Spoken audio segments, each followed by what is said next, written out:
Hi friends, आज मैं basic mathematics के आगे की मैं बातें करता हूँ। जैसे मैं बेसिक मैथमेटिक्स में आपको लॉगरिदम तक बताया था, उसके आगे आज मैं बात करता हूँ ग्रेटेस्ट इंटीजर फंक्शन की। ग्रेटेस्ट इंटीजर क्या होता है? तो ग्रेटेस्ट इंटीजर को हम फ्लोर वैल्यू फंक्शन भी कहते हैं। अब बात यह आता है कि आखिर ग्रेटेस्ट इंटीजर होता क्या है। जैसे f(x) is equal to greatest integer x, तो ये जो ग्रेटेस्ट इंटीजर x है always less than is equal to x value होता है। अब ग्रेटेस्ट इंटीजर कहने का मतलब ये होता है कि ये एक इंटीग्रल वैल्यू होता है और उस वैल्यू के जस्ट पहले वाला इंटीजर, यानी कि उसमें मैक्सिमम इंटीग्रल जो वैल्यू होगा वो हमारा लिया जाता है। जैसे अगर आपको 2.3 का अगर ग्रेटेस्ट इंटीजर पूछ रहा हो तो आपको ये बताना होगा कि इसका ग्रेटेस्ट इंटीजर जो होगा 2 होगा। तो आप यहाँ देख यही रहे हैं कि ये जो x वैल्यू 2.3 है उसका मैं ग्रेटेस्ट इंटीजर लिया हूँ तो वो उस वैल्यू से छोटा है। अब बात यह है कि ये बराबर कब होगा? जब x इंटीजर रहेगा उस टाइम पर ये बराबर होगा। जैसे अगर 3 का मैं लिख दूं तो ग्रेटेस्ट इंटीजर 3 होगा। ये इंटीग्रल वैल्यू है, इसलिए इसका इंटीजर भी जो है ग्रेटेस्ट इंटीजर भी उतना ही आएगा। तो इसलिए इस तरीके से किया जाता है। अगर -2.3 है तो -2.3 का ग्रेटेस्ट इंटीजर कितना होगा? तो ये -3 होगा। जैसे देखिए नंबर लाइन पे अगर हम बात करें तो ये है हमारा -2, ये है -1, इधर होगा -3 और इधर ही कहीं पर -2.3 होगा। अब बात यही होता है कि ये -2.3 से जस्ट पहले वाला इंटीजर, इससे पहले का मतलब बैक साइड हम जाएंगे तो इसके जस्ट पहले इंटीजर कौन सा है? -3, इसलिए यहाँ -3 आया। 2.3 की अगर हम बात करें तो देखिए 1 और ये 2 आएगा। अब 2.3 की हम बात कर रहे हैं तो 2 और 3 के बीच में होगा, इसके जस्ट पहले वाला इंटीजर 2 है तो यहाँ 2 हुआ। इसी तरीके से हम ग्रेटेस्ट इंटीजर वैल्यू निकालते हैं। अगर आप और देख लीजिए, मान लीजिए कि 0.67 ही दे दिया तो इसका ग्रेटेस्ट इंटीजर 0 होगा। जैसे देखिए 6.7 इधर कहीं नंबर होगा तो 0.67 ये जो नंबर है। अब हम ये देखेंगे इसके जस्ट पहले वाला इंटीजर 0 है, तो हमें पहले वाला इंटीजर हमेशा देखना है कि वो क्या होगा। अब इसी के आधार पर मैं चाह ये रहा हूँ कि ग्रेटेस्ट इंटीजर का मैं ग्राफ खींच लूँ कि आखिर जो ग्रेटेस्ट इंटीजर होगा उसका ग्राफ किस तरीके का होगा। हम बात करते हैं ग्रेटेस्ट इंटीजर के ग्राफ का। अब ग्रेटेस्ट इंटीजर की जब हम ग्राफ देखते हैं तो आपको यही देखना है 0 से 1 के बीच का अगर कोई नंबर है, जैसे 0 से जस्ट बढ़ा, जैसे ही मैं 0 के आगे आऊँगा तो 0 से 1 के बीच में आप देखिएगा कि हमेशा 0 पर भी 0 ही रहेगा। 0 से 1 के बीच में जो है हमारा ग्रेटेस्ट इंटीजर हमेशा 0 रहेगा, क्योंकि इसके जस्ट पहले वाला इंटीजर 0 है। जैसे ही 1 पर आएंगे तो 1 पर हमारा ग्रेटेस्ट इंटीजर की जो वैल्यू आएगा वो 1 रह जाएगा। 1 से 2 के बीच में ये 1 ही रहेगा। जैसे ही हम 2 पर पहुंचेंगे 2 पर ये ओपन हो जाएगा और 2 पर वैल्यू कितना आ जाएगा? 2 आएगा।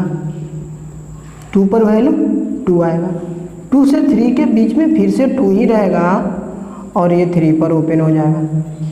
फिर से 3 वैल्यू पुट कर रखेगा, 3 पर 3 आएगा। आगे इस तरीके से, इसी तरीके से आगे होते जाएगा। अब बात यह है कि ये तो पॉजिटिव में इसी तरीके से आगे जो है बढ़ते रहेगा, ये इस तरीके से माचिस के तिल्ली जैसा जो है आगे बढ़ते रहे।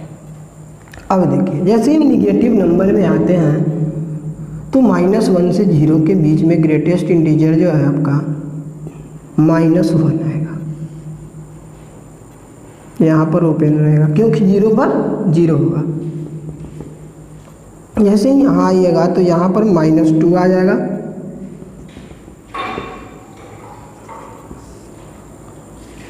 और आगे बढ़िएगा तो -3 आएगा। इसी तरीके से आगे बढ़ते जाएगा। तो ये जो रेड से दिखाया गया है आपका ये दिखाया गया है कि ग्रेटेस्ट इंटीजर की वैल्यू कितना होगा। यहाँ पर यही बताया जा रहा है कि 0 से 1 के बीच में 0 रहेगा, 1 से 2 के बीच में 1 रहेगा, 2 से 3 के बीच में 2 रहेगा। ये आपका ग्राफ हुआ। ये जो है graph of greatest integer x, यानी कि y is equal to greatest integer x का ग्राफ है। तो इस तरीके से हम ये देख रहे हैं कि ग्रेटेस्ट इंटीजर फंक्शन के बाहर कभी भी अगर आएगा हमारा आउटपुट, तो वो जो आउटपुट आएगा हमेशा जो है आउटपुट इंटीजर ही रहेगा। अब तो ये ग्राफ से आप देख रहे हैं कि ये हर इंटीग्रल पॉइंट पर जहाँ जहाँ इंटीजर है वहाँ वहाँ ये डिसकंटिन्यूअस है। जैसे 1 पर आप देख रहे हैं यहाँ ओपन है, ये वैल्यू जो है जंप कर गया, तो इसे ये भी कहा जाता है कि ये डिसकंटिन्यूअस फंक्शन है। और आप देखिए कि हर एक इंटीजर के बाद, एक गैप के बाद जो है सेम तरीके का चीज़ें आगे आ रहा है, तो इसको ये भी कहा जाता है कि ये जो है हर एक इंटीग्रल पॉइंट पर अपनी वैल्यू जो है इंटीजर में ही रहता है और चेंज करते रहता है। ये तो बात हुआ सिंपली कि इसका ग्राफ क्या है, और ये ग्रेटेस्ट इंटीजर में जो है निगेटिव में जाएगा तो किस तरीके से होगा और पॉजिटिव में जाएगा तो किस तरीके से होगा। अब हम बात करते हैं प्रॉपर्टीज ऑफ ग्रेटेस्ट इंटीजर। आखिर ग्रेटेस्ट इंटीजर की प्रॉपर्टीज क्या होता है? तो देखिए, पहला प्रॉपर्टीज ये बोलता है कि अगर ग्रेटेस्ट इंटीजर x किसी n के बराबर है और n जो है आपका इंटीजर है, अगर n इंटीजर है और ग्रेटेस्ट इंटीजर x n के बराबर है, तो x की वैल्यू कहाँ से कहाँ लाई करेगा? तो x की वैल्यू जो लाई करेगा n से ले करके, n जो है क्लोज इंटरवल में रहेगा, n+1 के बीच में रहेगा। अब बात यह है कि आखिर कैसे रहेगा। देखिए, हम इसका एक एग्जाम्पल ये देखते हैं। मान लीजिए आपको दे दिया ग्रेटेस्ट इंटीजर x जो है इज इक्वल टू 5। अब आप सोचिए कि x वैल्यू क्या हो सकता है। अब आप सोचिए कि greatest integer x is equal to 5 दिया है। आप क्या सोचिएगा कि 5 का तो ग्रेटेस्ट इंटीजर 5 होगा ही, 5.999 यानी कि 6 के जस्ट पहले तक ग्रेटेस्ट इंटीजर कितना होगा? 5 ही होगा। तो यही कहने का मतलब है कि 6 तक हम जाएंगे लेकिन वो ओपन रखेंगे। बात वही हुआ कि n और n+1 के बीच का ही नंबर रहेगा और n शामिल रहेगा। तो ये प्रॉपर्टी यही बताता है कि अगर ग्रेटेस्ट इंटीजर x n के बराबर है तो x जो है n से ले करके n+1 तक जाएगा। दूसरी प्रॉपर्टी क्या कहता है कि जो ग्रेटेस्ट इंटीजर x है वो हमेशा less than is equal to x और ग्रेटर देन x-1 होता है। कैसे? देखिए, इसका हम एग्जाम्पल अगर देखें तो ग्रेटेस्ट इंटीजर x की अगर बात किया है तो हम मान लेते हैं कि वो 2.3 है या 2.4 ले लेते हैं, तो इतना बराबर जो आएगा 2 आएगा। अब देखिए आप, ये जो ग्रेटेस्ट इंटीजर x है या तो ये 2 के बराबर या 2 से छोटा, 2 से तो छोटा है और इसमें -1 कीजिएगा तो 2.4 -1 यानी कि 1.4, क्या उससे बड़ा है? तो ये यही बता रहा है कि ग्रेटेस्ट इंटीजर x जो है x के बराबर या छोटा रह सकता है, पर x-1 से क्या रहेगा? बड़ा रहेगा।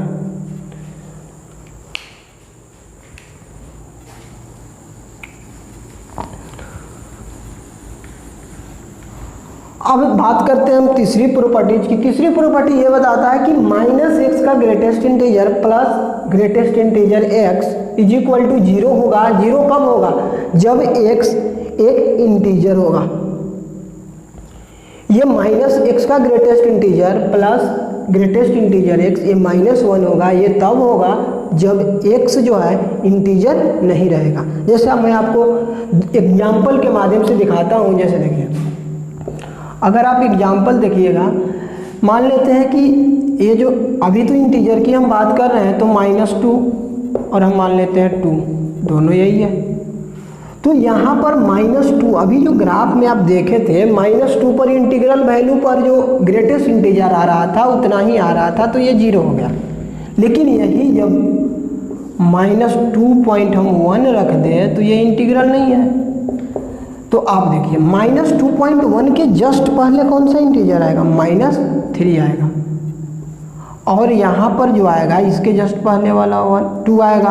अब इनका -1 आ गया। तो यही चीज़ ये लिखा हुआ है कि अगर -x का greatest integer plus greatest integer x is equal to -1 होगा, कब होगा, जब ये x इंटीग्रल नहीं रहेगा। अब बात आगे की प्रॉपर्टी ये है कि अगर greatest integer x greater than n हो गया, इज इक्वल टू n हो गया, तो x की वैल्यू जो है greater than is equal to n ही होना चाहिए। कैसे,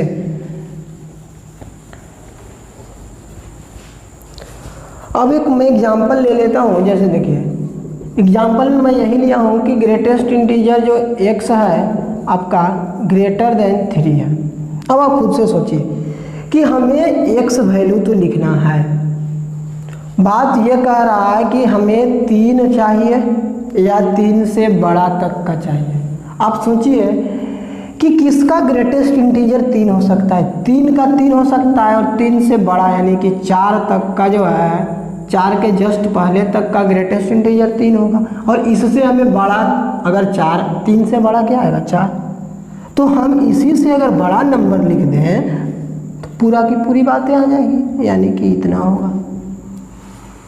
तो यही बात है इस प्रॉपर्टीज में। अब अगला प्रॉपर्टी ये बोलता है कि अगर ये तो ग्रेटर था, अगर हम लेस की बात कर दे, जैसे देखिए इसी में अगर ये रहता कि ये लेस हो जाए, जैसे बात यही हो जाता कि less than is equal to, अब बात को सोचिए 3 या 3 से हमें छोटा चाहिए, तो 3 तक ग्रेटेस्ट इंटीजर होने के लिए आपको क्या नंबर चाहिए, 4 के जस्ट पहले तक। देखिए ग्रेटेस्ट इंटीजर 3 होना चाहिए, ग्रेटेस्ट इंटीजर 3 होने के लिए हमें 4 तक का नंबर इतना तक का ले सकते हैं। ग्रेटेस्ट इंटीजर 3 होने के लिए 4 तक का हम नंबर ले सकते हैं। अब देखिए 3 से छोटा वाला ग्रेटेस्ट इंटीजर ये 2, 1, यानी कि इधर का भी हम नंबर ले सकते हैं कुछ भी। तो अब बात क्या आ गया कि 4 से हमें छोटा, तो यानी कि x जो है आपका क्या होना चाहिए, less than is equal to 4 होना चाहिए। इज इक्वल टू नहीं आएगा, क्यों, क्योंकि 4 पर तो ग्रेटेस्ट इंटीजर 4 आ जाएगा, तो लेस देन 4 होना चाहिए। तो आप देख यही रहे हैं कि जो नंबर यहाँ है उसमें +1 हो गया और लेस आया। बात वही लिखा गया है कि x जो आएगा लेस देन n+1 के बराबर आएगा। तो ये सारी जो प्रॉपर्टीज हैं ये ग्रेटेस्ट इंटीजर के प्रॉपर्टीज हैं। अब देखिए क्या हो सकता था कि अगर इसी में प्रॉपर्टीज में ये हो जाता कि सिर्फ ग्रेटर इज इक्वल टू यहाँ n था, सिर्फ ग्रेटर n होता, तो अगर मान लीजिए कि ये इक्वलिटी नहीं रहता, 3 से बड़ा की अगर बात करता तो आप क्या कहते कि अगर 3 से बड़ा की बात किया है, यानी कि ग्रेटेस्ट इंटीजर जो हमारा होना चाहिए वो 4 से शुरू होना चाहिए। जैसे ही 4 से शुरू होगा तो 4 से शुरू होने के लिए क्या करना पड़ेगा, 4 लीजिएगा और 4 के जस्ट आगे जितना भी आएगा यानी कि greater than is equal to 4 लेना पड़ेगा। तो आप यहाँ लिख सकते हैं एक और प्रॉपर्टी कि अगर सिर्फ ये ग्रेटर n की बात किया तो आपको क्या लिखना पड़ेगा कि x जो होगा ग्रेटर इक्वल टू n+1 होना चाहिए।